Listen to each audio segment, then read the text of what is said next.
Estimada, apreciada hermana Valeria, un cordial saludo.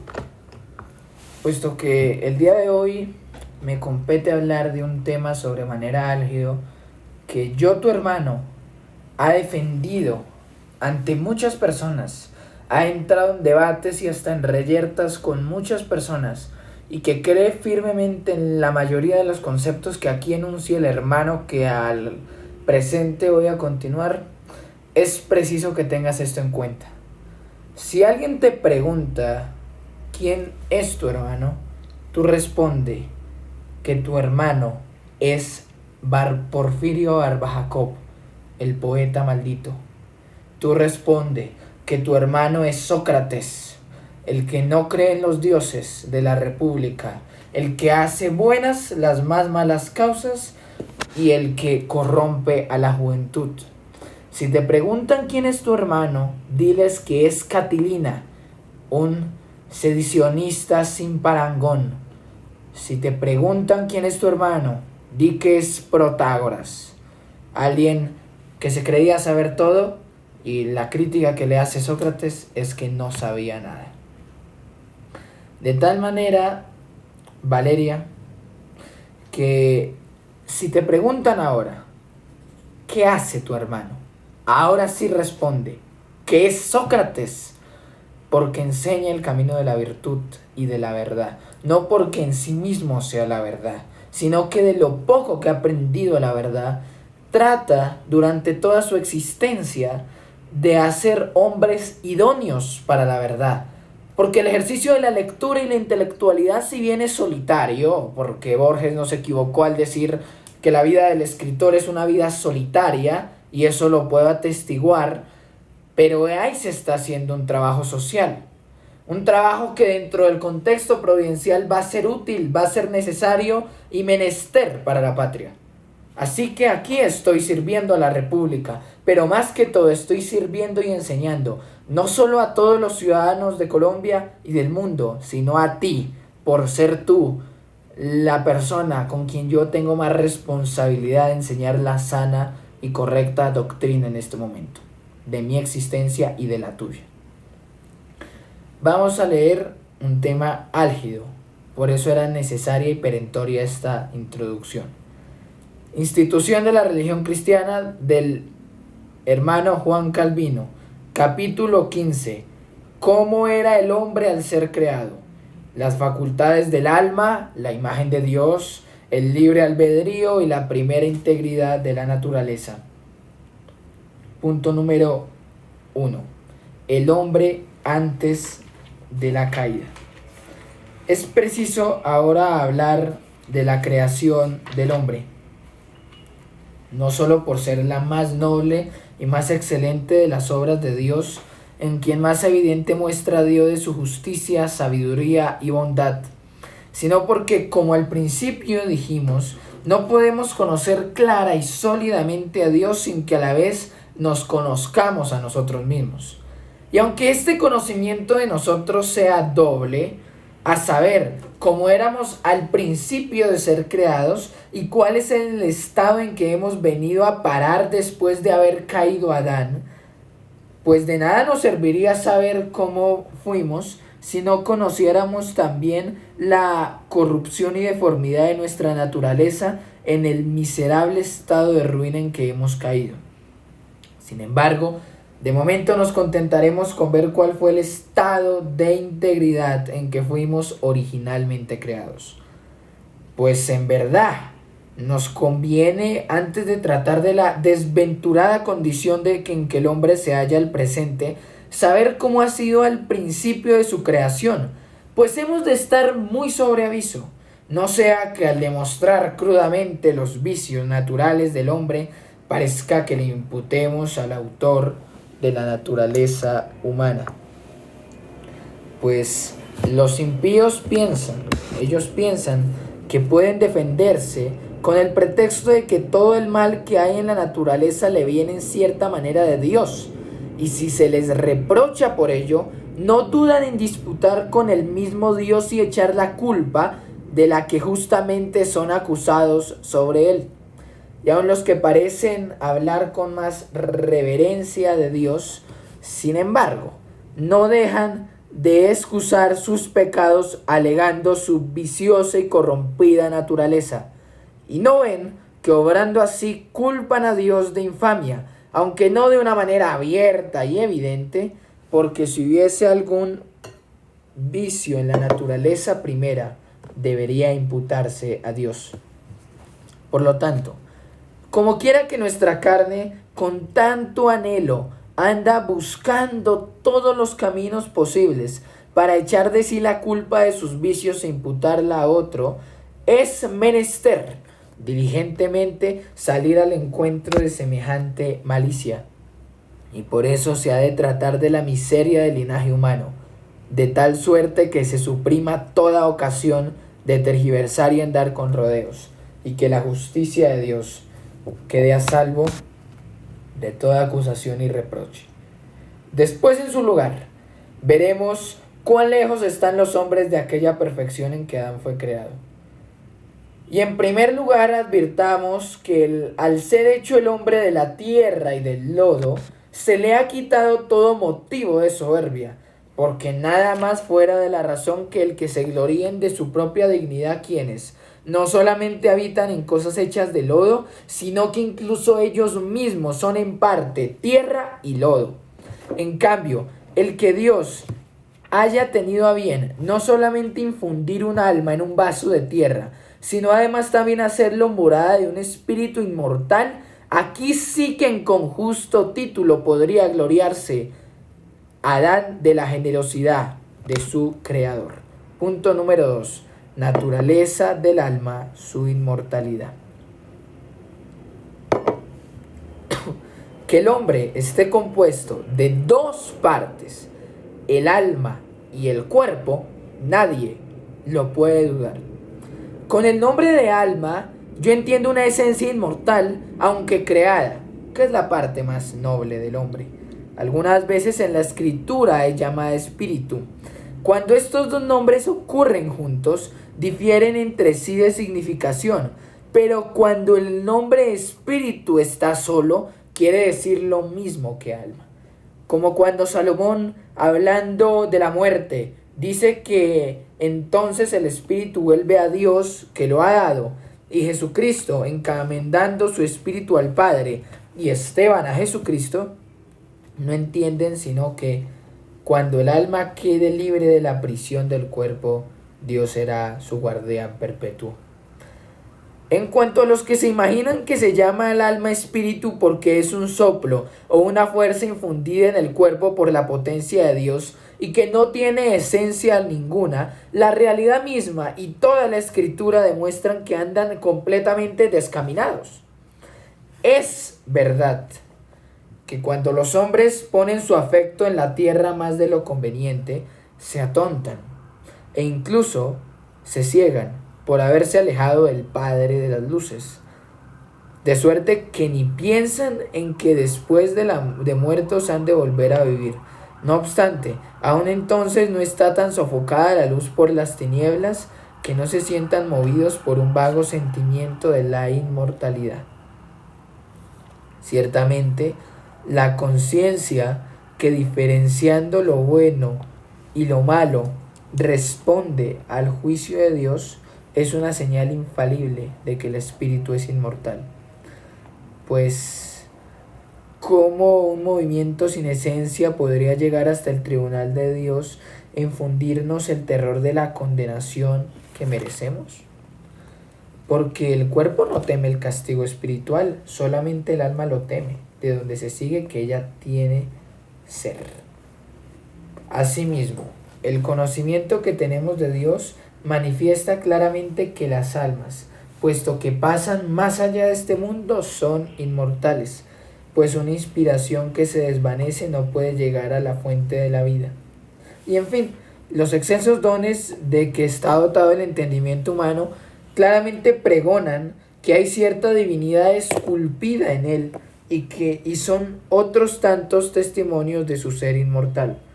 Pues el sentido de los animales brutos no sale fuera del cuerpo, o a lo sumo, no se extiende más allá de lo que ven los ojos, Pero la agilidad del alma del hombre, al indagar el cielo, la tierra y los secretos de la naturaleza, y después de haber comprendido con su entendimiento y memoria todo el pasado, al disponer cada cosa según su orden y al deducir por lo pasado el futuro, claramente demuestra que hay en el hombre una parte oculta que se diferencia del cuerpo. Concebimos con el entendimiento que Dios y los ángeles son invisibles, lo cual de ninguna manera lo puede entender el cuerpo. Conocemos las cosas que son rectas, justas y honestas, lo cual no podemos hacer con los sentidos corporales. Es, por tanto, preciso que la sede y el fundamento de este conocer sea el espíritu. Es incluso el mismo dormir que, quitando la conciencia por un tiempo de los hombres, los despeja de su vida, es claro testimonio de la inmortalidad, pues no solamente inspira pensamientos e imaginaciones de cosas que nunca han existido, sino también da avisos y adivina las cosas por venir. Toco aquí en resumen estas cosas, las cuales han ensalzado los escritores profanos con gran elocuencia, pero a los lectores piadosos les bastará una simple indicación: enseñanza de la escritura. Además, si el alma no fuese una esencia distinta del cuerpo, la escritura no diría que habitamos en casas de barro, ni que al morir dejamos la morada de la carne y nos despojamos de lo corruptible, para recibir cada uno en el último día el salario conforme a lo que hizo en el cuerpo. Evidentemente, estos y otros lugares semejantes que a cada paso se ofrecen, no solamente distinguen claramente el alma del cuerpo, sino que al atribuir el nombre de hombre al alma, indican que ella es la parte principal. Y cuando San Pablo exhorta a los fieles a que se limpien de toda contaminación de carne y de espíritu, pone dos partes en las que residen las manchas del pecado. También San Pedro, cuando llama a Cristo pastor y obispo de las almas, no hubiera hablado en vano, si no hubiera habido almas de las que pudiera ser pastor o obispo, ni sería verdad lo que dice de la salvación eterna de las almas. E igualmente, cuando nos manda a purificar nuestras almas y dice que nuestros deseos carnales batallan contra el alma. Y lo que se dice en la epístola a los Hebreos, que los pastores velan para dar cuenta de nuestras almas, no se podría decir si las almas no tuviesen su propia esencia. Lo mismo prueba lo que dice San Pablo cuando invoca a Dios por testigo de su alma, pues no podría ser declarado culpable si no pudiese ser castigada. Todo lo cual se ve mucho más claramente por las palabras de Cristo, cuando manda que temamos a aquel que después de dar muerte al cuerpo, tiene poder para enviar el alma al infierno. Igualmente, el autor de la epístola a los Hebreos, al decir que los hombres son nuestros padres carnales, más que Dios es Padre de los espíritus, no pudo probar más claramente la esencia del alma. Asimismo, si las almas después de haber sido librados de la cárcel del cuerpo no tuviesen existencia, no tendría sentido que Cristo presente al alma de Lázaro gozando en Abraham y por el contrario al alma del rico sometida a horribles tormentos. Y San Pablo lo confirma diciendo que andamos peregrinando lejos de Dios todo el tiempo que habitamos en la carne, pero que gozaremos de su presencia al salir del cuerpo. Y para no alargarme más en una cosa tan clara, solamente añadiré lo que dice Lucas, a saber, que encuentra entre los errores de los saduceos el que no creían en la existencia de los espíritus ni de los ángeles. Punto número 3. El hombre creado a imagen de Dios. También se puede obtener una prueba firme y segura respecto a esto del texto en que se dice que el hombre ha sido creado a imagen de Dios. Pues si bien en el aspecto mismo externo del hombre resplandece la gloria de Dios, no hay duda, sin embargo, de que el lugar propio de la imagen está en el alma. No niego que la forma corporal en cuanto nos distingue y diferencia de las bestias, nos haga estar más cerca de Dios. Y si alguno me dijere que bajo la imagen de Dios también se comprende esto, pues mientras todos los animales miran hacia abajo, solo el hombre lleva el rostro alto, mira hacia arriba y pone sus ojos en el cielo. No seré yo quien contradiga este tal, siempre que la imagen de Dios que se ve y resplandece en estas señales se admita como innegable que es espiritual. Porque Osiander, cuyos escritos muestran su excesivo ingenio para imaginarse vanas ficciones, entendiendo la imagen de Dios indiferentemente al alma y al cuerpo, todo lo revuelve y confunde. Refutación de algunos errores.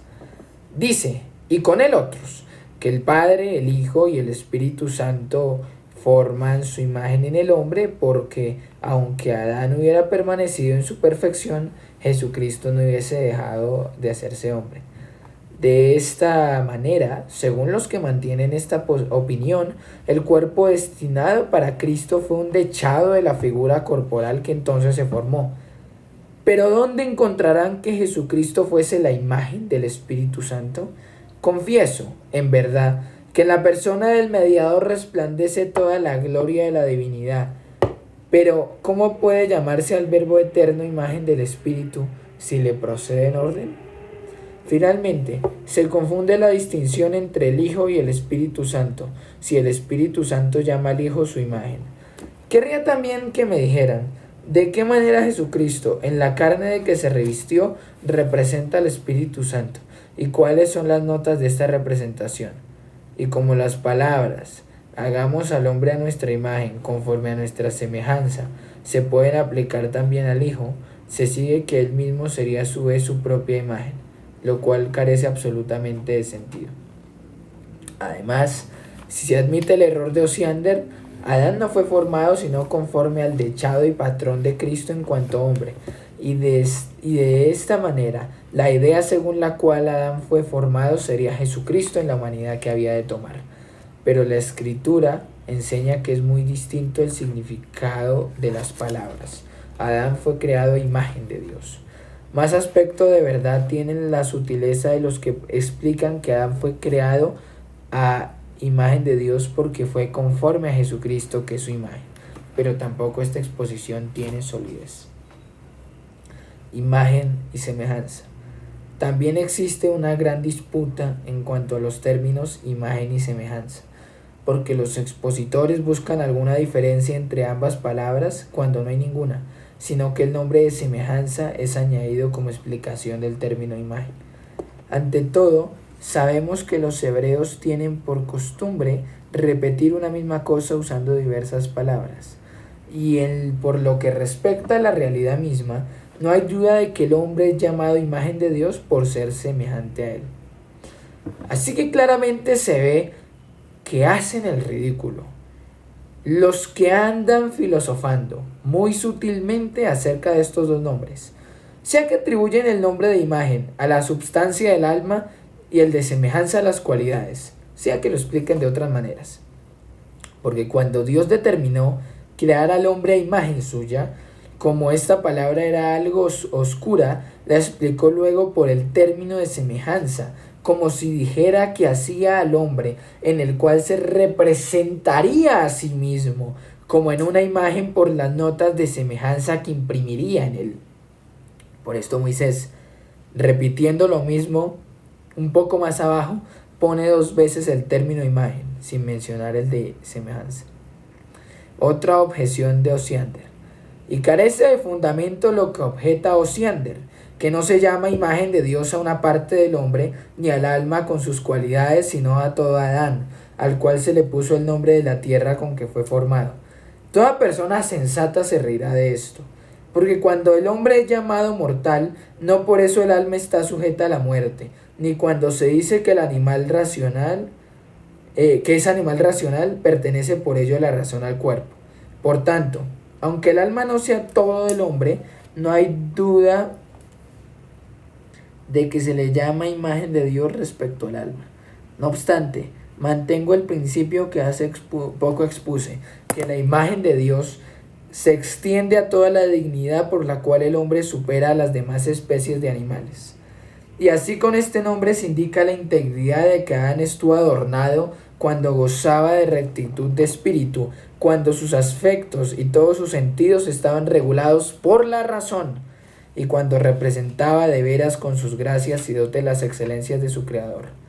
Y aunque la sede y el lugar principal de la imagen de Dios se hayan colocado en el espíritu y el corazón, en el alma y sus potencias, no obstante, no hubo parte alguna, incluso en su mismo cuerpo, en la que no brillasen algunos destellos. Es cosa evidente que en cada una de las partes del mundo brillan determinadas muestras de la gloria de Dios. De ahí se puede deducir que cuando en el hombre es colocada la imagen de Dios, tácitamente se sobreentiende una oposición por la cual se le ensalza sobre todas las criaturas y por la que se le separa de ellas. Sin embargo, no hay que creer que los ángeles no han sido creados a semejanza de Dios, pues toda nuestra perfección, como dice Cristo, consistirá en ser semejantes a ellos. Pero no en vano Moisés, al atribuir de modo particular este título tan magnífico a los hombres, ensalzó la gracia de Dios para con nosotros, sobre todo teniendo en cuenta que los compara solamente con las criaturas visibles. Punto número 4. Solamente la regeneración nos permite comprender qué es la imagen de Dios. Sin embargo, no parece que se haya dado una definición completa de esta imagen, mientras no se vea más claramente cuáles son las prerrogativas por las cuales el hombre sobresale y en qué debe ser tenido como espejo de la gloria de Dios. El modo mejor de conocer esto es la reparación de la naturaleza corrompida. No hay duda de que Adán, al caer de su dignidad, con su apostasía se apartó de Dios. Por lo cual, aun concediendo que la imagen de Dios no quedó por completo borrada y destruida, no obstante se corrompió de tal manera que no quedó de ella más que una horrible deformidad. Por eso, el principio para recobrar la salvación consiste en la restauración que alcanzamos por Cristo, quien por esta razón es llamado segundo Adán, porque nos devolvió la verdadera integridad. Pues aunque San Pablo, al contraponer el espíritu vivificador que Jesucristo concede a los fieles, el alma viviente con que Adán fue creado, establezca una abundancia de gracia mucho mayor en la regeneración de los hijos de Dios que en el primer estado del hombre. Con todo no rebate el otro punto que hemos dicho, a saber que el fin de nuestra regeneración es que Cristo nos reforme imagen de Dios. Por eso en otro lugar enseña que el hombre nuevo es renovado conforme a la imagen de aquel que lo creó. Por lo cual está también muy de acuerdo esta sentencia. Vestidos del nuevo hombre, creado según Dios. Queda por ver qué entiende San Pablo ante todo por esta renovación. En primer lugar coloca el conocimiento y luego una justicia santa y verdadera, de donde concluyo que al principio la imagen de Dios consistió en claridad de espíritu, rectitud de corazón e integridad de todas las partes del hombre. Pues, aunque estoy de acuerdo en que las expresiones citadas por el apóstol indican la parte por el todo, sin embargo, no deja de ser verdad el principio de lo que es principal en la renovación de la imagen de Dios. Eso mismo lo ha sido en la creación. Y aquí viene a propósito lo que en otro lugar está escrito, que nosotros, contemplando la gloria de Dios a cara descubierta, somos transformados en su imagen. Vemos como Cristo es la imagen perfectísima de Dios, conforme a la cual, habiendo sido formados, somos restaurados de tal manera que nos asemejamos a Dios en piedad, justicia, pureza e inteligencia verdaderas. Siendo esto así, la fantasía de Osiander de la conformidad del cuerpo humano con el cuerpo de Cristo se disipa por sí misma. En cuanto a que solo el varón es llamado en San Pablo imagen y gloria de Dios, y que la mujer queda excluida de tan grande honra, claramente se ve por el contexto que ello se limita al orden político. Ahora bien, me parece que he probado debidamente que el nombre de imagen de Dios se refiere a cuanto pertenece a la vida espiritual y eterna. San Juan confirma lo mismo al decir que la vida que desde el principio existió en el Verbo eterno de Dios fue la luz de los hombres, pues siendo su intento ensalzar la singular gracia de Dios por la que el hombre supera a todos los animales para diferenciarlos de las demás cosas, puesto que él no goza de una vida cualquiera, sino de una vida adornada por la luz de la razón, muestra a la vez de qué modo ha sido creado a imagen de Dios. Así que, como la imagen de Dios es una perfecta excelencia de la naturaleza humana que resplandeció en Adán antes de que cayese, y luego fue de tal manera desfigurada y casi deshecha, que no quedó semejante ruina a nada que no fuese confuso, roto e infectado, ahora esta imagen se ve en cierta manera en los escogidos, en cuanto son regenerados por el Espíritu de Dios, aunque su pleno fulgor lo logrará en el cielo.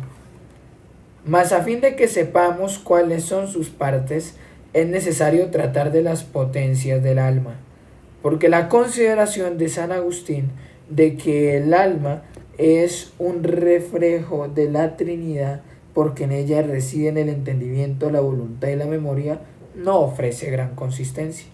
Ni tampoco es muy probable la opinión de los que ponen la semejanza de Dios en el mando y señorío que se le dio al hombre, como si solamente se representase a Dios por haber sido constituido Señor y habérsele dado la posesión de todas las criaturas, cuando precisamente se debe buscar en el hombre y no fuera de él, puesto que es un bien interno del alma.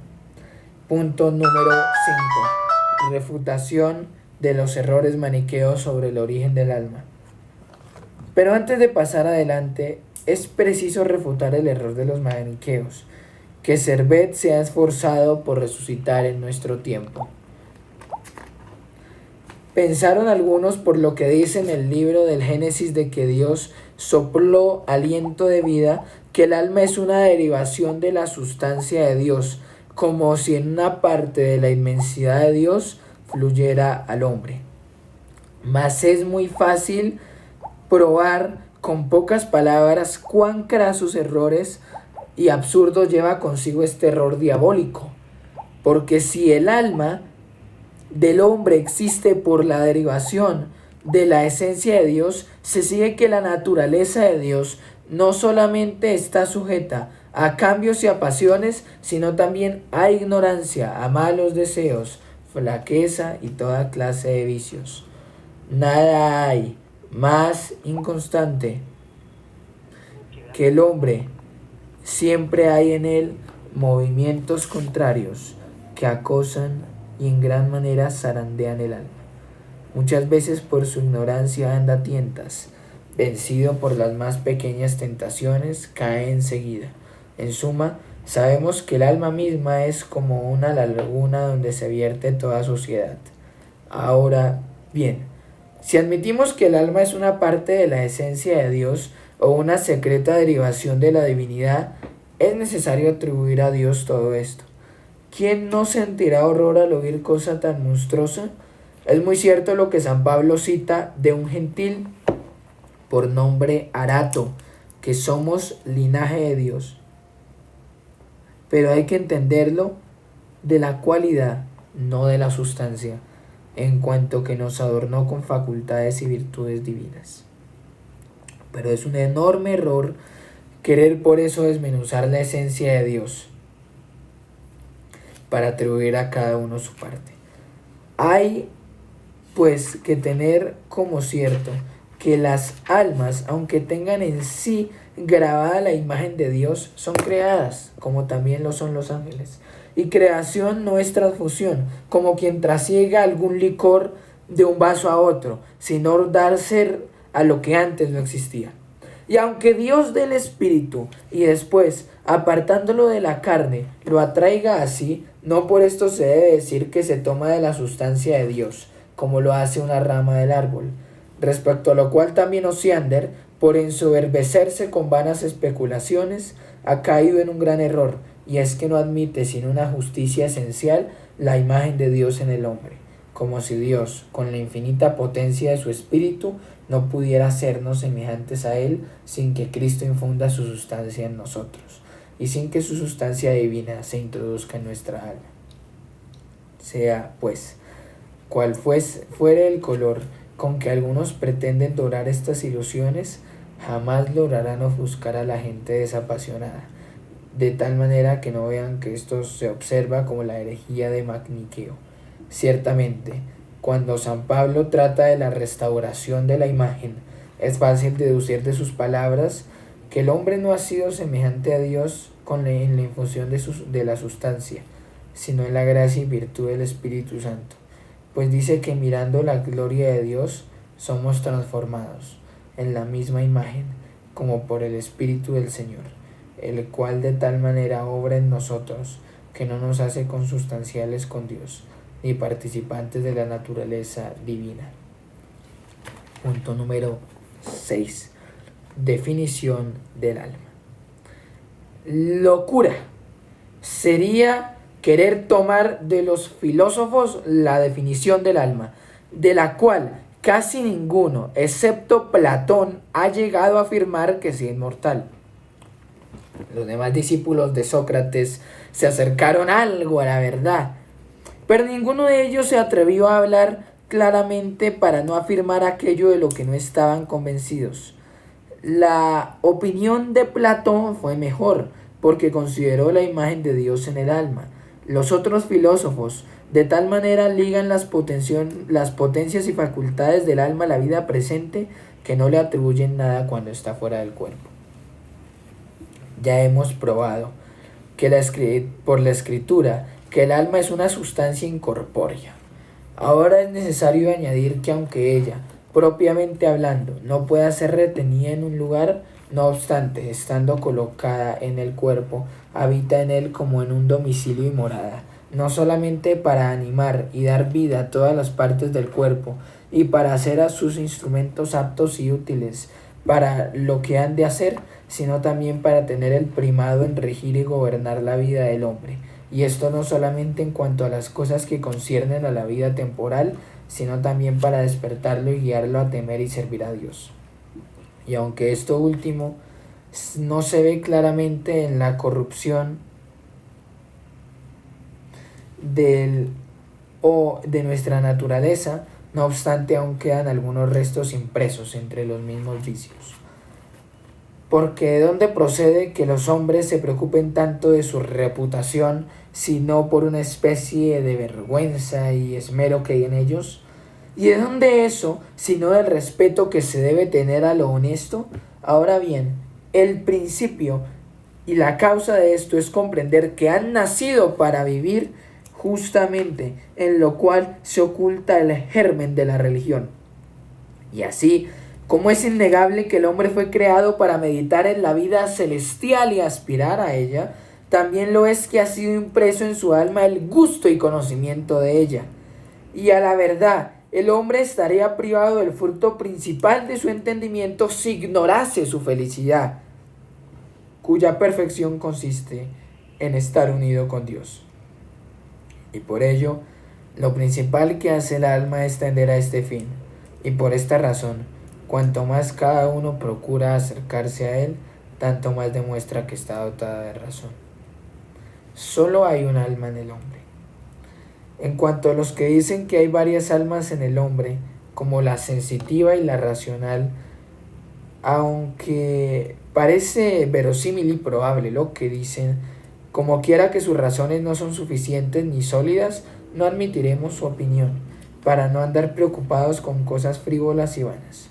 Dicen que hay oposición entre los movimientos del cuerpo que llaman orgánicos y la parte racional del alma, como si la misma razón no tuviese diferencias en sí misma y sus deliberaciones y consejos no pugnasen entre sí como enemigos mortales.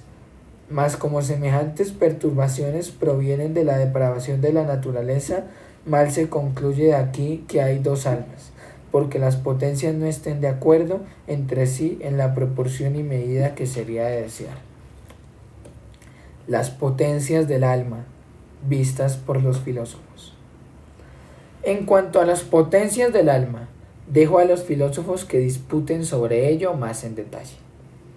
A nosotros nos basta una sencilla explicación en orden a nuestra edificación. Confieso que es verdad lo que ellos enseñan en esta materia y que no solamente proporciona gran satisfacción saberlo, sino que además es útil. Y ellos lo han tratado muy bien. Ni me opongo a los que desean saber lo que los filósofos escribieron. Admito en primer lugar los 5 sentidos que Platón prefiere llamar órganos o instrumentos, con los cuales todos los objetos percibidos por cada uno de ellos en particular se depositan en el sentido común como en un receptáculo. Después de los sentidos viene la imaginación, que discierne lo que el sentido común ha aprendido. Sigue luego la razón, cuyo oficio es juzgar todo. Finalmente admito sobre la razón la inteligencia, la cual contempla con una mirada reposada todas las cosas que la razón resuelve discurriendo. Admito también que a estas 3 potencias intelectuales del alma corresponden otras 3 apetitivas, que son la voluntad, cuyo oficio es apetecer lo que el entendimiento y la razón le proponen, la ira, la potencia irascible o cólera, que sigue lo que la razón y la fantasía le proponen, y la potencia concupiscible o concupiscencia, que aprehende lo que la fantasía y el sentido le ponen delante. Aunque todo sea verdad, o al menos de verosímil, mi parecer es que no debemos detenernos en ello, pues temo que su oscuridad, en vez de ayudarnos, nos sirva de estorbo.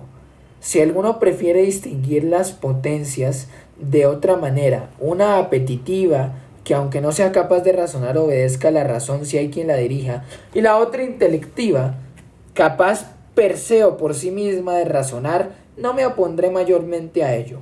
Tampoco quisiera oponerme a lo que dice Aristóteles, que hay 3 principios de los que proceden todas las acciones humanas, a saber, el sentido, el entendimiento y el apetito. Pero nosotros elijamos una división que todos entiendan, aunque no se encuentren los filósofos.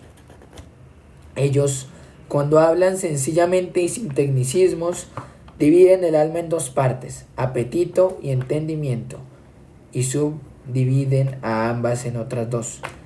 Porque cuando dicen que hay un entendimiento especulativo que se ocupa solamente de entender sin pasar nunca a la acción. Así piensa Cicerón, y es lo que llaman ingenio. Al otro lo llaman práctico, el cual, después de haber aprendido el bien y el mal, mueve la voluntad a seguirlo o a rechazarlo. A esta clase de entendimiento pertenece la ciencia de vivir bien. En cuanto al apetito, lo divide en voluntad y concupiscencia. Llaman voluntad al apetito cuando obedece a la razón, pero lo llaman concupiscencia cuando no hace caso de la razón, se desmanda y cae en la intemperancia. De suerte que siempre suponen la existencia en el hombre de una razón por la cual se puede gobernar convenientemente. Punto número 7. Todas las virtudes del alma se reducen a la inteligencia y a la voluntad.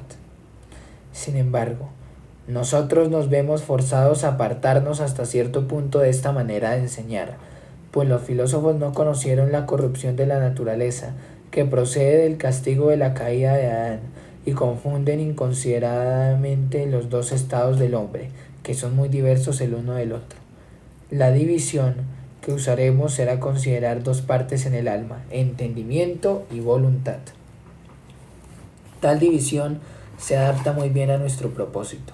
El oficio del entendimiento es examinar y juzgar las cosas que le son propuestas para ver cuál hay que aprobar y cuál rechazar.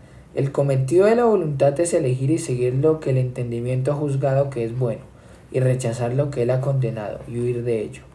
No nos enredemos aquí con aquellas sutilezas de Aristóteles, de que el entendimiento no tiene movimiento alguno propio y por sí mismo, sino que es la elección la que mueve al hombre, y a la cual llama entendimiento apetitivo.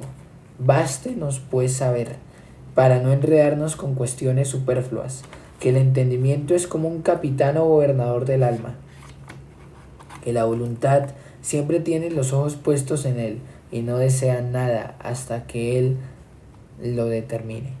Por eso dice muy bien Aristóteles en otro lugar, que es lo mismo en el apetito huir o apetecer, que en el entendimiento negar o afirmar. En otro lugar veremos cuán cierta sea la dirección del entendimiento para llevar por buen camino a la voluntad. Al presente solamente queremos demostrar que todas las potencias del alma se reducen a una de estas dos. En cuanto al sentido, lo comprendemos bajo el entendimiento, aunque otros lo distinguen, diciendo que el sentido inclina al deleite y el entendimiento a la honestidad y a la virtud. Y de que aquí viene que el apetecer del sentido sea llamado concupiscencia y el del entendimiento voluntad. En cuanto al nombre de apetito que ellos prefieren usar, nosotros emplearemos el de voluntad, que es mucho más usado. Punto número 8. Libre albedrío y responsabilidad de Adán.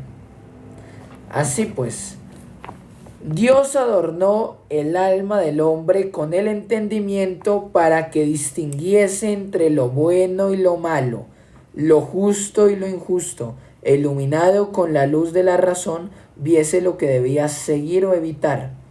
De ahí viene que los filósofos llamasen a esta parte que dirige gobernadora.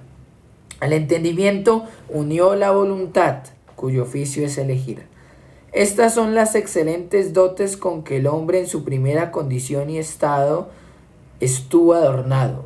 Tuvo razón, entendimiento, prudencia y juicio, no solamente para dirigirse convenientemente en la vida presente, sino además para llegar hasta Dios y a la felicidad perfecta. Y a esto se añadió la elección, que dirigiera los apetitos y deseos, moderase todos los movimientos que llaman orgánicos, y de esta manera la voluntad estuviese del todo conforme con la regla y medida de la razón. Cuando el hombre gozaba de esta integridad tenía libre albedrío, con el cual, si quería, podía alcanzar la vida eterna. Tratar aquí de la misteriosa predestinación de Dios no viene a propósito, pues no se trata ahora de lo que pudiera o no acontecer, sino de cuál fue la naturaleza del hombre. Pudo pues Adán, si quería, permanecer como había sido creado, y no cayó sino por su propia voluntad. Mas porque su voluntad era flexible tanto para el bien como para el mal, y no tenía el don de constancia para perseverar, por eso cayó tan fácilmente. Sin embargo, tuvo libre elección del bien y del mal, y no solamente esto, sino que además tuvo suma rectitud de entendimiento y de voluntad, y todas sus facultades orgánicas estaban preparadas para obedecer y sometérsele, hasta que, perdiéndose a sí mismo, destruyó todo el bien que en él había. He aquí la causa de la ceguera de los filósofos. Buscaban un edificio entero y hermoso en unas ruinas, y trabazón y armonía en un desarreglo. Ellos tenían como principio que el hombre no podría ser animal racional si no tenía libre elección respecto al bien y al mal, e igualmente pensaban que si el hombre no ordena su vida según su propia determinación, no habría diferencia entre virtudes y vicios. Y pensaron muy bien esto, si no hubiese habido cambio en el hombre. Mas como ignoraron la caída de Adán y la confusión que causó, no hay que maravillarse que se han revuelto el cielo con la tierra. Pero los que hacen profesión de cristianos y aún buscan el libre albedrío en el hombre perdido y hundido en una muerte espiritual, corrigiendo la doctrina de la palabra de Dios con las enseñanzas de los filósofos, estos van por completo fuera del camino y no están ni en el cielo ni en la tierra, como más por extenso se verá en este lugar. De momento retengamos que Adán, al ser creado por primera vez, era muy distinto de lo que es su descendencia, la cual, procediendo de Adán ya corrompido, trae de él como por herencia un contagio hereditario. Pues antes, cada una de las facultades del alma se adaptaba muy bien, el entendimiento estaba sano e íntegro, y la voluntad era libre para escoger el bien. Y si alguno objeta esto, que estaba puesta en un resbaladero, porque su facultad y poder eran muy débiles, respondo que para suprimir toda excusa bastaba el grado en que Dios lo había puesto, pues no había motivo por el que Dios estuviese obligado a hacer al hombre tal que no pudiese o no quisiese nunca pecar. Es verdad que si así fuese la naturaleza del hombre sería mucho más excelente, pero pleitear deliberadamente con Dios, como si tuviese obligación de dotar al hombre de esta gracia, es cosa muy fuera de razón, dado que él podía darle tan poco como quisiese. En cuanto a la causa de que no le haya dado el don de la perseverancia, es cosa que permanece oculta en su secreto consejo, y nuestro deber es saber con sobriedad. Dios le había concedido a Adán que, si quería, pudiese, pero no le concedió el querer con que pudiese, pues a este querer le hubiera seguido la perseverancia. Sin embargo, Adán no tiene excusa, pues recibió la virtud hasta tal punto que solamente por su propia voluntad se destruyese a sí mismo, y ninguna necesidad forzó a Dios a darle una voluntad que no pudiese inclinarse al bien y al mal y no fuese caduca, y así, de la caída del hombre, sacar materia para su gloria. Capítulo 15. Institución de la religión cristiana. Libro 1. Hermano Juan Calvino. Normalmente yo cierro los videos. Ya hemos hablado de la Trinidad, ya hemos hablado de los ángeles, de los demonios, del verdadero Dios, cómo se opone a los dioses falsos. Sin embargo, no he entrado a refutar al hermano Juan Calvino, aun cuando no he estado de acuerdo con muchas de las cosas que él dice en muchos apartes. Quiero decir, las cosas que yo leo acá no significa que yo esté esclavizado, o sea, esclavo a pensarlas, porque no las pienso. En su mayoría sí, pero no las pienso todas. Sin embargo, y no estoy obligado, como diga Séneca. Séneca dijo, no tengo obligación de imitarlos, pues yo digo, no tengo obligación de explicarlo. Yo aquí estoy cumpliendo una labor de difusión y de maestro con mi hermana Valeria, de enseñarle a hombres que, iluminados con el Espíritu Santo, llegaron a cierto conocimiento de la verdad. Sin embargo, ni Calvino, ni Lutero, ni Sproul, ni Agustín, ni Berkhof, ni Hendriksen, ni ninguno de estos hombres, ni, bueno, los reformadores, son palabra inspirada de Dios. Ni aun el pastor es palabra inspirada de Dios. Ni aun yo, y mucho menos, jamás seré palabra inspirada de Dios. Y aunque trate de estar formando una mujer ideal, conforme al precepto platónico que he aprendido, a saber, en Valeria mi hermana, tampoco va a ser inspirada por Dios. En ese sentido, teniendo en cuenta las falencias con las que el hombre carece de entendimiento propicio en su totalidad para escudriñar los designios de Dios aun siendo cristiano, necesito esta vez explicar este término, necesito esta vez explicar mi posición muy someramente y no teniendo en cuenta todo lo que ha abarcado el hermano Juan Calvino, y de una manera quizá muy frívola, porque no tengo las capacidades ni soy apto para refutar a Calvino.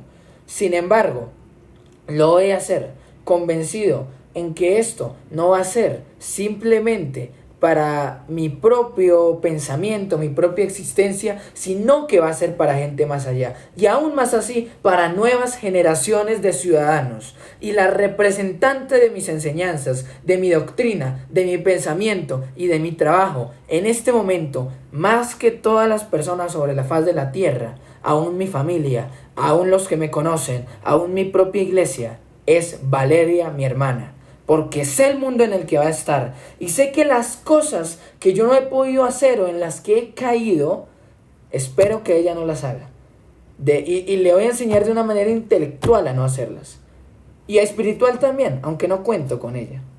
En el sentido de que el único que hace la obra es el Espíritu Santo, si realmente es predestinada. Ahora sí, quiero, antes de criticar al hermano Juan Calvino, ya expliqué esta parte, ahora quiero explicar la otra parte. Cuando el hermano Juan Calvino escribió, tenía a los filósofos clásicos, Platón, Aristóteles, a los estoicos, a los epicúreos, Séneca, Epicuro, bueno, Marco Aurelio de los estoicos, entre otros. No voy a citar a toda la rama de la filosofía, sería cosa inútil de hacer. Tenía la patrística, San Ambrosio, San Gregorio, San Agustín, que fue el que más lo influenció. Tenía ciertas nociones de la ciencia que está empezando a formarse, como la conocemos hoy en día. Pero no piense que Calvino tenía a Berkhof, teología sistemática, ni siquiera tenía en sí un manual que le proporcionara herramientas para sistematizar los dogmas bíblicos.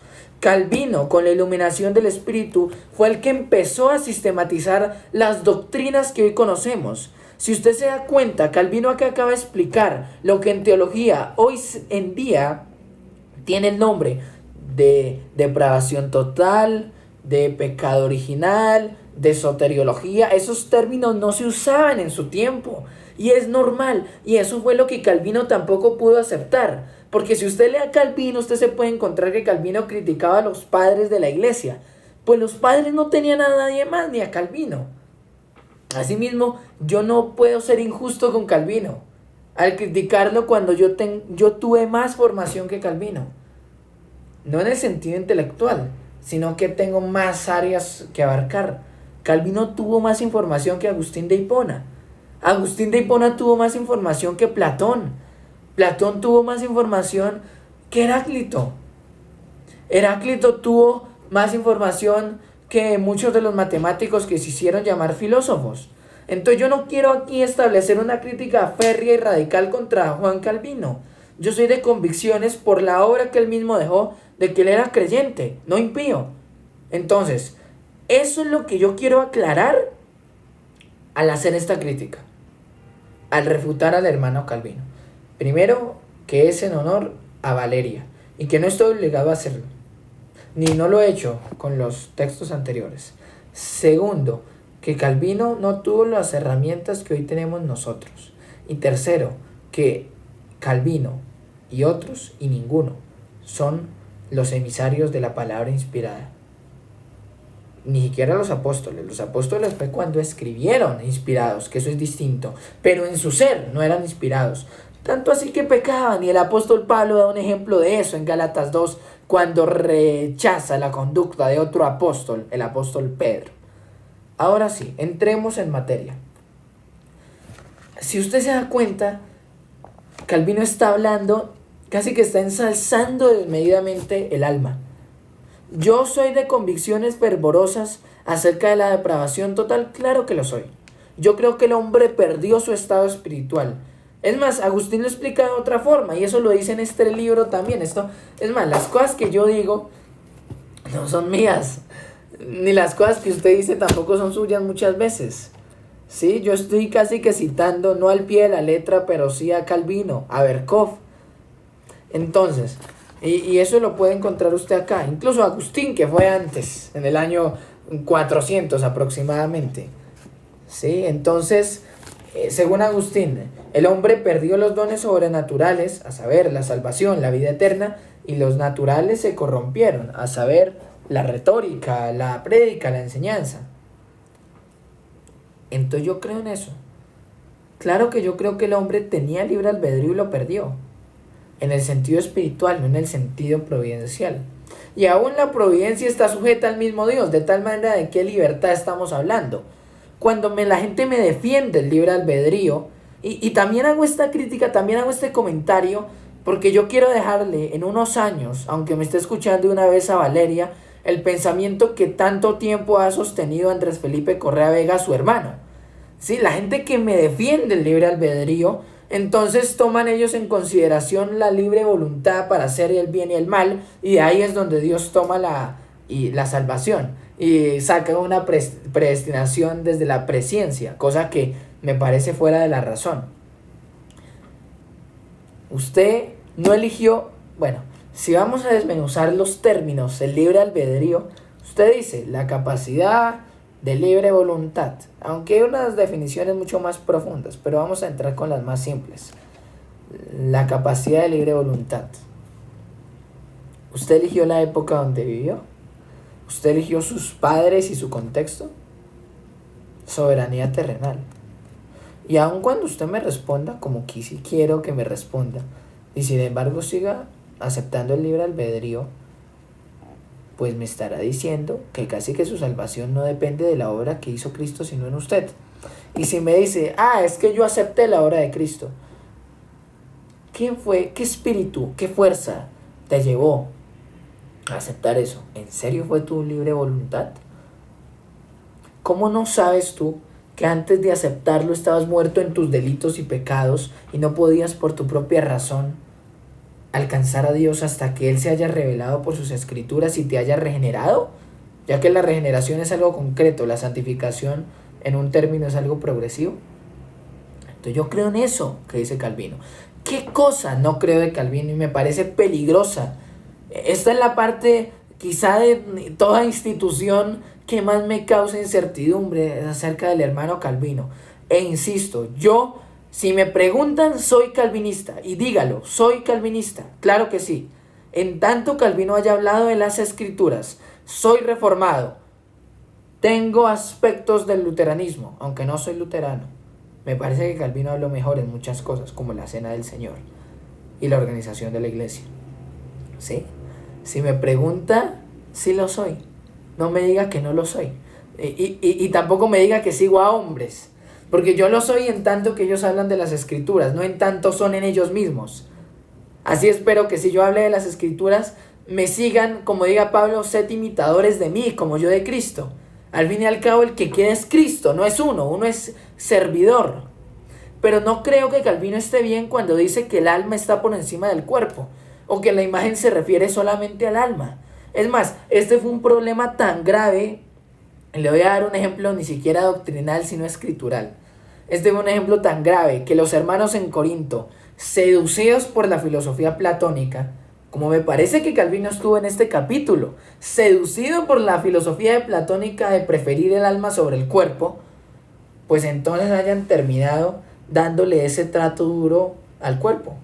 Y no solo eso, sino que no veían tan grave pecados execrables, tanto así que un hermano tenía la mujer de su padre, tanto así que unos hermanos todavía asistían a esos cultos reprochables desde todo ámbito moral, de las rameras donde habían estado habituados hasta entonces.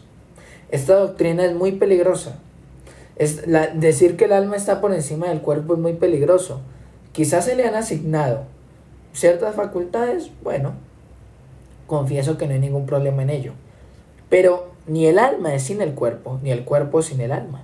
Porque Dios tomó del barro, acá lo dice, ¿sí? Y Calvino lo está diciendo, pero me parece que faltó aclarar eso. Tomó del barro, y es cierto, y es algo, una nimiedad, eso es cierto, y él lo dice, y eso es cierto en el contexto en el que lo dice. Pero entonces, sopló aliento de vida, eso significa neuma, espíritu. Y tomó del barro, ahí se ven claramente el espíritu y el cuerpo. Yo soy bipartito, acepto la doctrina bipartita, pero no acepto la doctrina dualista, porque Dios no creó el alma sola ni el cuerpo solo. Es cierto que por la muerte hay una separación del espíritu y del cuerpo, y cuando me refiero a espíritu o alma, no estoy hablando de tripartito, porque yo no creo que Tesalonicenses se refiera a eso en el aspecto en que Pablo está hablando. Pero sí creo que tanto el alma como el cuerpo son importantes.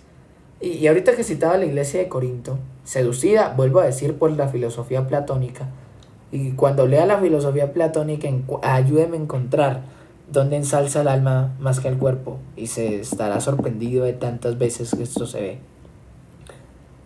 ¿Por qué Pablo cita tantos ejemplos del cuerpo? Respóndame eso entonces. Porque Pablo habla de la iglesia como un cuerpo, ¿no? Incluso hace símil, cabeza, pies. ¿Por qué habla del cuerpo como templo del Espíritu Santo? Como nunca en otra iglesia habló de esa doctrina así como tal. ¿Por qué en la iglesia de Corinto? Eso es lo que yo considero que me parece que el hermano Juan Calvino ha fallado en esto. A saber, que el alma no es más que el cuerpo y el cuerpo no es más que el alma. Es cierto que en ciertos pasajes se atribuye el alma, eso es cierto. Eso es cierto y en su contexto también es cierto. Pero Dios creó al ser como alma viviente dentro de un cuerpo. De tal manera que la resurrección, Pablo habla de la resurrección de los cuerpos, o dígame si no lo habla en la iglesia de Corinto. La iglesia de Corinto es un ejemplo de la doctrina en la que está cayendo el hermano Juan Calvino, o en la que cayó. A saber, que entonces ponemos al alma por encima del cuerpo, y entonces también estamos negando la resurrección de los cuerpos.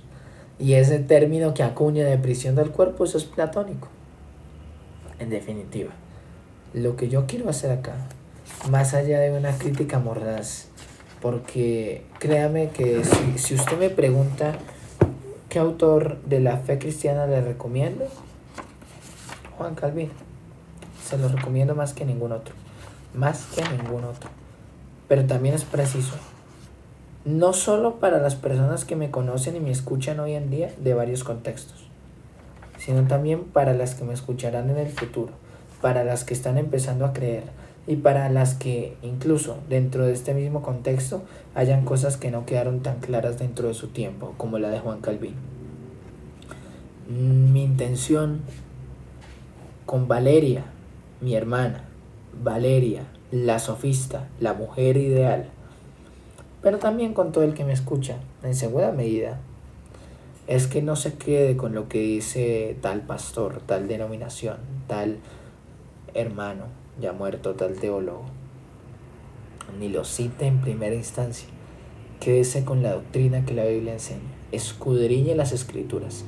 Las escrituras no dicen escudriñe a Calvino, no dice escudriñe a Spurgeon, no dice escudriñe a John Piper, no dice escudriñe a Silva, no dice escudriñe a Corson, no. Dice escudriñe las escrituras. Conozca esto, pero también conozca filosofía, ciencia. No hay por qué satanizar. Al fin y al cabo, lo que quedará es realmente en qué cree usted. En lo que dicen las escrituras, en lo que dice Calvino, en lo que dice Corson, en lo que dice Silva, en lo que dice cualquier pastor. Y al fin y al cabo, no diga yo estoy en la verdad, yo creo. Siga aprendiendo, siga escudriñando. Hombres tan excelentes. Y vea, este tomo Juan Calvino lo escribió a los 30 años y son 2 libros. Un ejercicio intelectual grande, grandísimo, como pocos. Como pocos que hoy encuentran en la intelectualidad algo raro. Pero sí, entonces si la intelectual es algo raro, insto a todos a ser raros. Y mientras sean intelectuales. Pero al fin lo que quedará ni es la intelectualidad ni su razón. Ya que Calvino habló tanto de la razón, yo estoy hablando de la razón. Lo que quedará es que si usted cree en la doctrina real de las escrituras, busque una iglesia de sana doctrina. Pero no diga al fin de cuentas, yo sí creí, yo sí sé. Sino que confíe en lo mismo que el Espíritu Santo le ha iluminado y en la misma sabiduría que le da para interpretar todos los textos, todos los contextos, todas las lecturas, todas las investigaciones, análisis y metodologías de la vida presente, caduca y del porvenir. A Valeria y a la patria, un cordial saludo, muchas gracias.